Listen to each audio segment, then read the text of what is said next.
महाराष्ट्र में इस वक्त चुनावी माहौल चल रहा है। कल महाराष्ट्र में विधानसभा चुनाव है और कल वोटिंग होनी है। ऐसे में सभी के बीच में काफी ज्यादा उत्साह देखने को मिल रहा है, लेकिन खबरें ऐसी भी निकल कर आई हैं जो पोस्टल बैलेट के जरिए कर्मचारी शिक्षकों को वोटिंग करना था, उसमें से कुछ प्रतिशत कर्मचारी जो है उनको बैलेट मिला नहीं है। इस वजह से चुनाव आयोग से जो कर्मचारी शिक्षक है वो दरखास्त कर रहे हैं कि उन्हें भी इस चीज की जो कमी हुई है उसको हटवाया जाए और उनके लिए पोस्टल बैलेट का इंतजाम किया जाना चाहिए था। और इसी के साथ देखने को मिल रहा है कि जो कर्मचारी और शिक्षक हैं वो भी काफी ज्यादा उत्साह में नजर आ रहे हैं। इनका साफ तौर पे यही कहना है बहुत जल्द ही महाराष्ट्र में कुछ बड़ा होने वाला है और ओपीएस का जो मुद्दा है वही एक बड़ा गेम चेंजर बनने वाला है। इस विषय पर ज्यादा जानकारी देते हुए प्रदेश अध्यक्ष विदेश खांडेकर जी ने क्या कुछ कहा, आप भी सुनिए। विदेश जी, आपका हमारे चैनल अडल्ट टीवी पे बहुत बहुत स्वागत है। बहुत बहुत धन्यवाद मैडम आपका। विदेश जी, जैसा कि महाराष्ट्र में कल चुनाव है और हर तरफ चुनावी माहौल होगा, तो इस वक्त पे जो वहाँ पे शिक्षक कर्मचारी हैं उनके बीच में कैसा माहौल है, क्या कुछ सोचा जा रहा है वहाँ पे? नहीं, बहुत अच्छा माहौल है। कर्मचारियों में उत्साह है वोट फॉर ओपीएस के लिए। पिछले बार जो बैलेट से मतदान था वो किया गया। आज भी जो बचे थे वो कर्मचारियों ने भी बैलेट से मतदान किया है जी।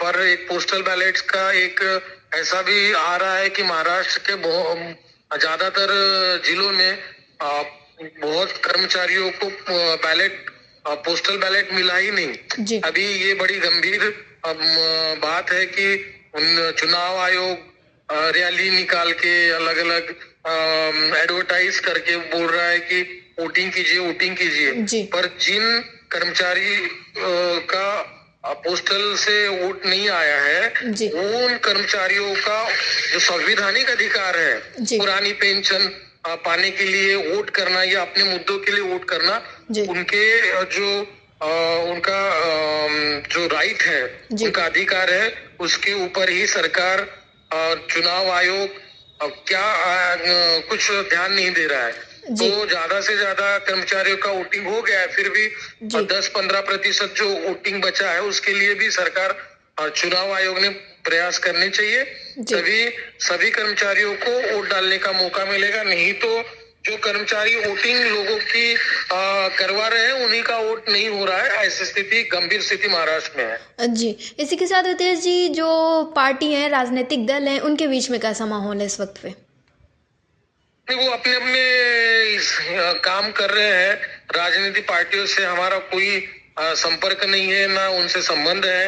हम ओपीएस के लिए प्रयास कर रहे हैं। जो राजनीतिक पार्टियां हैं वो अपने अपने हिसाब से कैंपेन कर रही है। जिन राजनीतिक पार्टियों ने पुरानी पेंशन का मुद्दा अपने मैनिफेस्टो में लिया है, वो पुरानी पेंशन के मुद्दे को भी हाईलाइट कर रहे हैं। ये बहुत अच्छी बात है। कर्मचारियों में इससे उत्साह बढ़ता है। तो जिन पार्टियों ने अपना मैनिफेस्टो जारी किया है तो खुल के इस विषय को लेके सामने आ रहे हैं तो बहुत अच्छा माहौल कर्मचारियों में है। और आने वाले समय में कर्मचारी ही महाराष्ट्र के राजनीति का गेम चेंजर रहेगा जी।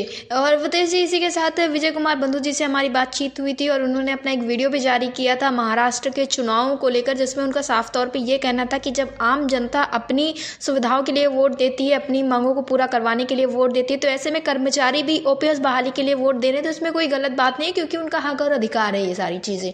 बिल्कुल सही कहा उन्होंने। क्योंकि अब आप देखिए, जो अशिक्षित लोग हैं, मजदूर है, किसान है, वो भी अपने अधिकार के लिए वोट कर रहे हैं। कोई किसी हम सोसाइटी में, अब जैसे अमीर लोगों की सोसाइटी होती है, वहां पे भी लोग अपने कुछ काम करवाने के बाद उम्मीदवार को बोलते कि हमारा ये काम करवा दो, फिर हम आपको वोट देंगे। गांव देहात में भी हम जाते तो कुछ सड़क बनवा दो, कुछ पानी की व्यवस्था करा दो, तब हम आपको वोट देंगे। तो जो अशिक्षित, बेरोजगार से लेके जो उच्च शिक्षित जो व्यक्ति है वो भी अपना फायदा देख के ही वोट कर रहा है, वोटिंग कर रहा है।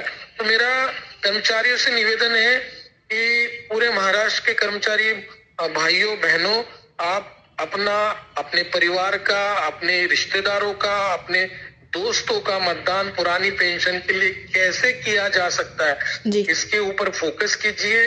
ये हमारे लिए आखिरी मौका है, क्योंकि बहुत जो राजनीति दल है उन्होंने मैनिफेस्टो में ये मुद्दा लिया है और हमारे लिए आखिरी मुद्दा है, हम पुरानी पेंशन के मुद्दे को राजनीतिक मुद्दा बनाने में सफल हो गए हैं जी। पर अभी कर्मचारी अपना कर्तव्य कैसे निभाते हैं, वोट फॉर ओपीएस के नारे को कैसे निभाते हैं जी। इसके ऊपर पुरानी पेंशन की आगे की लड़ाई निश्चित होगी।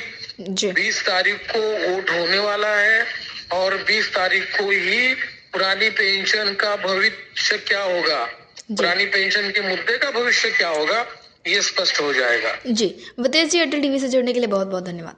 थैंक यू, बहुत बहुत धन्यवाद आपका अटल टीवी का।